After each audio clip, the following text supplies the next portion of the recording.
I'm taking a walk around the neighborhood. Lots of Afro-Ecuadorianos. No, I mean, where am I? Colombia. Lots of Afro-Colombians. And I don't know, I was feeling like God was telling me that more of the people, like the Afro-Latino people in Colombia, more of them are descendants of Israel than in Ecuador. I wanted to go up to Esmeraldas, which is part of Ecuador, and it's where a huge Afro-Caribbean population is. And I just felt like God didn't want me to go. So I don't know what's up with that, but hey, look. They love their tomatillos here. I'm not a tomatillo fan. Somebody tried to sell me some tomatillo juice. I was like, why would you do that? I don't know.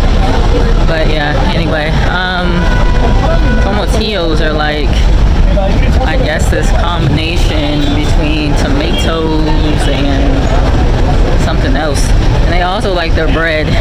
They love their bread in Latin American countries. I guess when he said you're gonna eat bread until you die, they took it seriously. They was like, all right, let's set up as many bread shops as possible. But I guess also too, it's true that, you know, bread is just cheap to make. All you need is wheat, water, and yeast. So, you know, and we're in these countries that are very, very poor, and sometimes that's all people can do is afford a piece of bread. I don't like it. Personally, I wish that, you know, I wish that there was more financial stability, but also we have to understand that financial stability that many nations have, it's literally from them destroying other nations, which isn't quite cool either. So one cool thing about being in a foreign country, they have fruits with seeds. But take a look at this. This is the biggest guayaba. I think that's what it's called. Or guanabana. I think it's guanabana. So it is Spanish for chamoya, which is also the soursop. So they did their best trying to outlaw soursop leaves in the US. I've been to maybe 3 other countries, Mexico, Uganda, and Ecuador, and the soursops are nowhere as big as this. So I don't know if they doing something or if the fruit just grows here like this. So Colombia definitely not as cheap as Ecuador, but I did get this meal, some roasted vegetables with some maduro, which is plantain, fried plantain, rice, and then some res, which is beef, like a sauteed barbecue beef, and it's really good. And I forgot, I used to like going to this Colombian restaurant in Nashville. I mean, you're paying like $16 for pretty much the same thing, which is crazy, but you get like beans with it, and then the meats and vegetables, and that really amazing restaurant. So this is much cheaper at $5. I guess the reason why I want to bring this stuff up is there was a young lady that asked me to make more videos of my travels, and I was before, you know, but then I'm like, you know, I don't want to like have video everywhere and not enjoy my time. But I started thinking, and I was like, well, you know what, God has missionaries, right? And they're supposed to go out and do the will of God, and they also need to travel. And here's the thing, I don't see a lot of people stepping up to be what God has called them to be, which are missionaries. That's why a lot of us want to travel. I didn't want to travel until I was around 24 and started having a breakdown, and I said to myself, I think I should be helping people, and I didn't know where it was coming from, right? And then I think maybe around 27, I left and went to Peru to try ayahuasca. This was before I became a Christian. And that was kind of the start of my spiritual journey. And then 2015, I left to go practice like Hinduism and Buddhism and that kind of thing. And I ended up in India and realized like something ain't right with India, right? I ain't trying to be rude, but like, why don't y'all seem to care about, you know, the people around you that are not your immediate family? That was weird to me. So I said, well, this probably isn't it. Your belief system is causing you to act in this way. And then one guy told me, well, he didn't think that, you know, a person should be helped because of what they did in their prior life. Now, what if that was you, sir? So I said, this ain't it. And then I went on to Buddhism. And then maybe about 2 years later, I was approached by some Mormons and they gave me a Bible. And long story short, I was like, this is it. So God leaves the 99 to find the one, and a lot of us are called to travel to find the one. All right, it's happened to me on several occasions, in fact.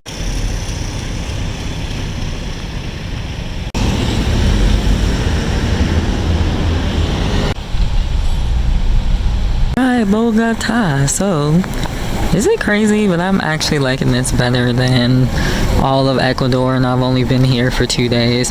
And I think what it is just look at the girl with the curly hair. Like, she's probably Afro-Colombiana.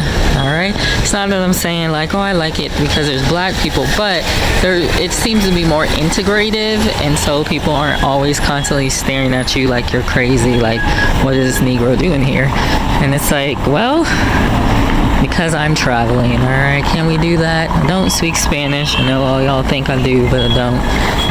So they're quite surprised whenever I speak English. And I'm like, I'm sorry. I'm sorry. If I could just like have a download of Spanish, that would be great, but it doesn't work. So, I'm kind of mesmerized a little bit because I'm just really surprised the art here. I've saw some amazing graffiti here so far, like beautiful. What I'm saying about the art here, so there's a group of architects. They're called like Zav, and they did this whole earth and home situation. And my thing is, urban homes, from my understanding, are much cheaper to build, right? And they're actually beneficial, you know, because when you're in certain places, perhaps the problem is it gets too hot. So you don't really have to have air conditioning because earthen homes help with ventilation and that kind of thing. Now, I was just talking about Tanzania and how they have all these things in their back pocket. Beautiful art. I was trying to skip out on Colombia, all right, because I know that there's probably a lot of like witchcraft that goes on here, because a lot of the Africans, they took whatever it is they were practicing in Africa and basically, you know, they continue to practice it. And I was like, well, I want to try my best, you know, to avoid getting poisoned, you know. And so I said, well, let me skip out on Colombia. Plus, I'm not really into all the like the shows with the dancing and that kind of stuff. But I did do salsa yesterday in Cali, and it was really fun. And there's actually a free salsa class tonight. Hola. So I'm gonna attend that today. See, like I said, people are like surprised. You look Afro-Colombiana, but you speak English. He was looking at me like I was crazy. There was a banker I met yesterday, and Afro-Colombian guy, and he was talking about the social injustices in here, and I can see it. Like, I was on the bus last night, and there was an African guy. I mean, he was, I guess, from Colombia. I don't know. I feel like he was showing people, the police, his papers and that kind of thing. But, you know, he speaks Spanish. First off, their Spanish is not the same. It almost sounds Portuguese. And I was like, are you speaking Portuguese? Like, in Ecuador, it was easy for me to understand their Spanish. It was easy for me to communicate what I did know. Here, they're like, oh, no entiendo, I don't understand. I'm like, the accent is different. It's given Portuguese, all right? Maybe these are the Portuguese of the Spanish-speaking world. I don't know, but yeah. So the African-looking guy, the police, they get on the buses here in Colombia, and it just feels like harassment to me. They don't even really do that in the U.S. They're not getting on the buses and just checking IDs and that kind of stuff. It's given police state. I don't like it. I don't know what's going on, you know, because the Afro-Colombian guy was basically like, well, you know, they perceive us in the U.S. as a certain way, and, you know, and I guess maybe like drug lords and that kind of stuff. And I'm like, well, I mean, I don't really take that with me, because I know the U.S. is full of lies. And so, but I'm like, why are these police getting on the bus like this? And then he literally skipped everybody in the front, went straight to the back, and the first person he approaches is this black guy. Now, this little kid, he had to be like 20. He was so innocent. He's just sitting there watching cartoons, and like he's got a bit of a naivety about him.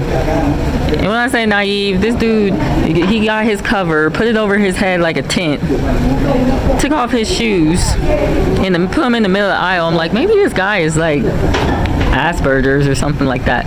But the cops were just sitting there questioning him for like 5 minutes. I'm like, you would go to the most Negro looking Negro first, wouldn't you? But he did look at me and he looked away, so he didn't question me. I don't know if it's this Colombia jacket I got on or what, but I said, y'all got some racial prejudices going on here.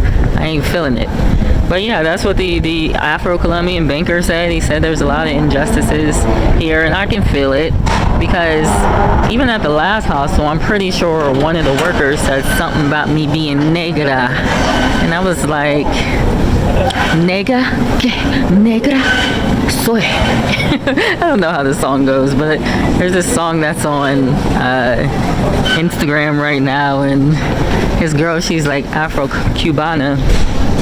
And this was a poem, but it's a song, and basically they're like negra, negra, negra, and then the lady's retorting, soy, y negra, soy. Negra, negra, negra, negra, negra, negra. ¿Y qué? ¿Y qué? Negra, sí, negra, soy, negra, negra, negra, negra, soy, negra, sí, negra, soy, negra, negra, negra, negra, soy. Yo y en adelante. Yes, I am black. I am from Africa. It's like you're blowing it up bigger than what it is. So, I don't know. I guess I have more of that problem in Ecuador, but still, yeah. It's still a little bit of a problem here, and it's obviously still a problem in the U.S. because of slavery and all that kind of stuff, but I don't think we have too much longer because I felt so bad after what happened to the young African dude that I started praying to God, and I felt like God was giving me confirmation, like, it's almost over, you know, because that to me is really sad. I feel like it's everywhere now, like on a bigger level than what I thought it was. I didn't realize like they were dealing with that kind of stuff down here too, but it's everywhere. He said we will be hated everywhere we go, so.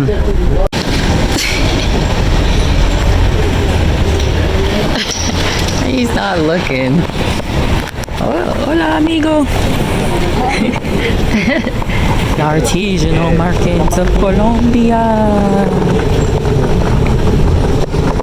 This a lot in these countries. These military folks are out everywhere.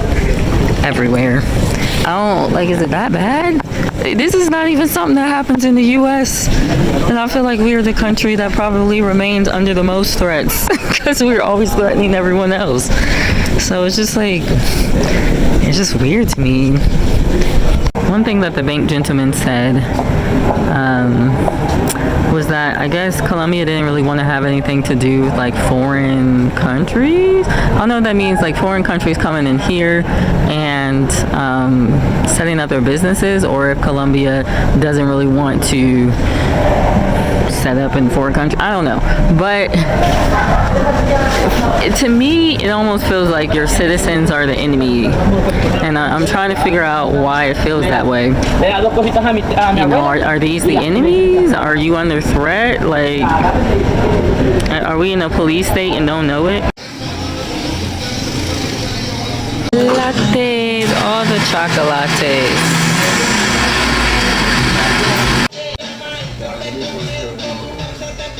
Palomas volaron todo. Espero que sea la foto, Dios mío. Me van a...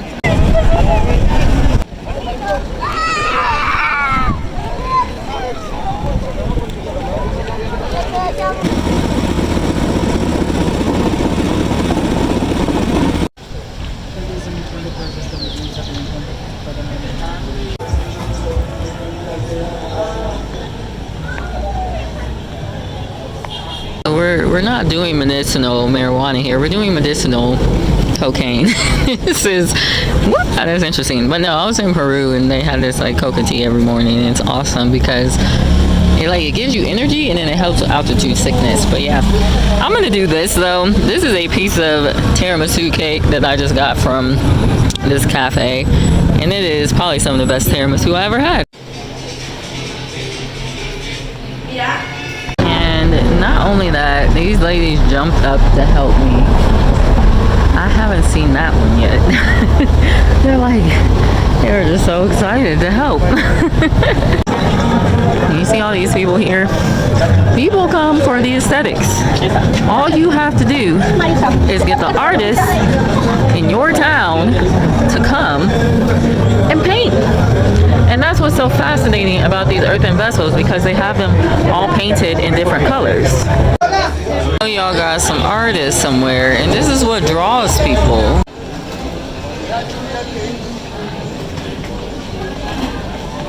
Loving it. I'm just like, yeah, because God told me to come here. I don't think he just told me to come here, of course, to look at art, but, you know, I think he also loves us, and he knows what we like and what we're interested in, and he wants to please us just like we want to please him, right? And so I'm loving Colombia. I wish I would have never went to Ecuador, to be honest, at this point. So, but it's okay. We cannot turn back the hands of time. I think that it was a lesson learned. But anyway, back to what I was saying. Yeah. And this is the thing. It doesn't even have to be awesome art like we just saw just now. It can literally just be like what the Zav architects did, which was simply just paint all the buildings different bright colors. And that attracts people. They're like, wow, I've never really seen anything like this. Perhaps we can, you know, go check it out. Perhaps we can spend $100 on a tour to go check out these buildings. Actually, the Maasai, they have their towns in Tanzania, and they have a swim hole. And so, you know, this isn't going to be the case for everywhere you go, because that's natural to the land. It was put there by God. But they charge people to come into the town. It's not a terrible lot. I think it was like $4. And then they charge people to come into the swim hole, and I think that was like $4. So it's like they're getting money off of tourism without having to do too much as far as sacrifice their own values, right? And so I just don't understand why in many of these black neighborhoods they're not doing something like using their awesome art capabilities to bring people in to tour. Obviously, you might not have the funds for paints all the time, but do you understand that there are cultures like in Mali and Senegal that they just basically make the paint from the earth and that kind of thing? So yeah, while their paint might not be the brightest colors, it's typically like, you know, red clay, black, white. They have some really cool art on their buildings, and it makes people want to come see it. So I think that there's certain spaces like in the US here that they're like, okay, we're very surprised that you're a certain skin color coming in here, and it's weird. I feel like it's almost worse here than in the US, because if you even had the audacity in the US, you could probably be sued or put on the news. Here, so yeah, again, there's a lot of stuff.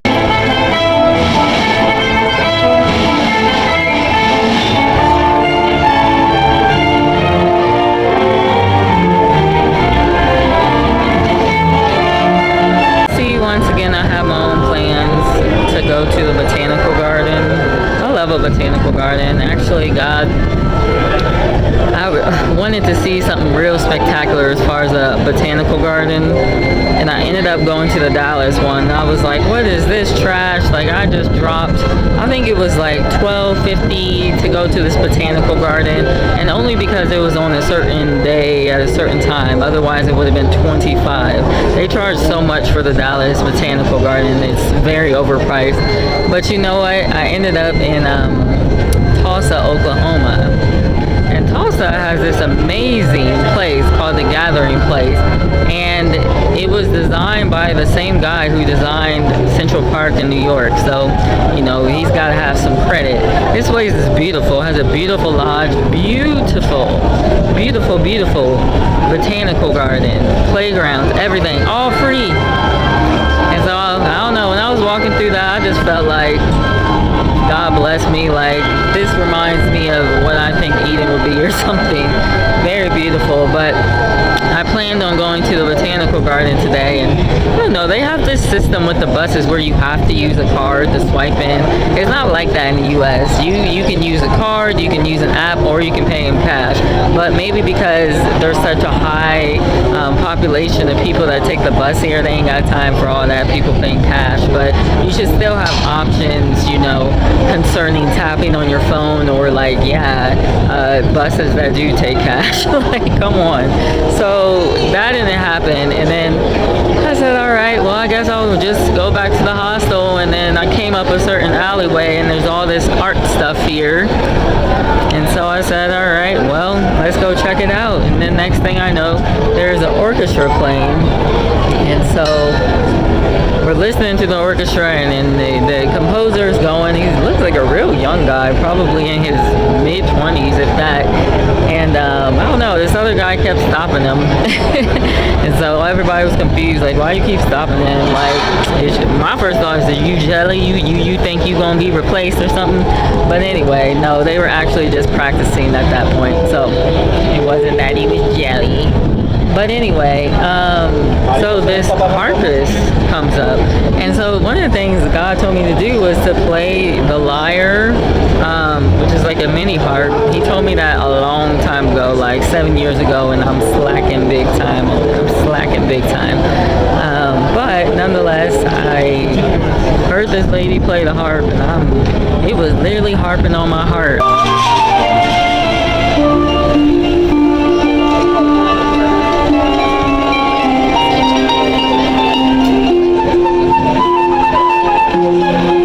I literally felt like a release. It was so amazing, and it just made me want to play the lyre like he told me to. So I don't think there's really any coincidences with God. I think that this was a setup so I can play what he told me to. But you know, the thing is with these musical instruments, and I'm looking at, you know, all the people in the orchestra, and it's like each person has a different instrument that they play, and they all have a spiritual connotation. And what God had shown me a while ago was the lyre and the harp are instruments in which are meant to play the spiritual truth of God. And so a lot of the times we speak in accordance to the spirits. You know, there's other things like the trumpet. The trumpet goes off as like alarm for people. Other people use the shofar. And so, yeah, I mean, that's what it is. It's everybody kind of has their musical instrument if God has called them to be a musician, which, you know, I'm praying about. I don't see why everyone can't be a musician in his band, if you will, you know, because we all speak different things and we all have different callings, and you know, the instruments are also spiritual. So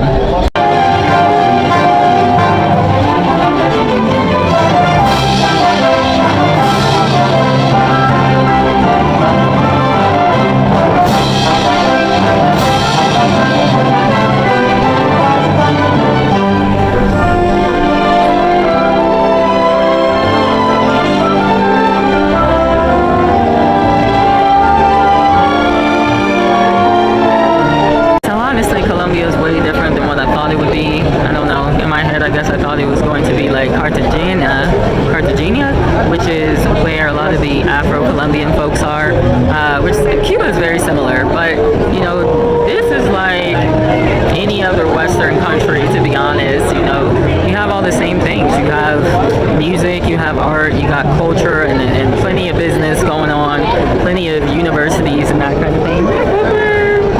Goofy. He's a doggo. He's like, what you got in that bag, girl? I don't got nothing in the bag. So, yeah, we're dealing with a pupper right now. I call them puppers now. They're all puppers even if they ain't puppies. But, yeah, this is something else. This is a great place to go, you know, if you want to live the Western life in a foreign country, all right? But this is just Bogota.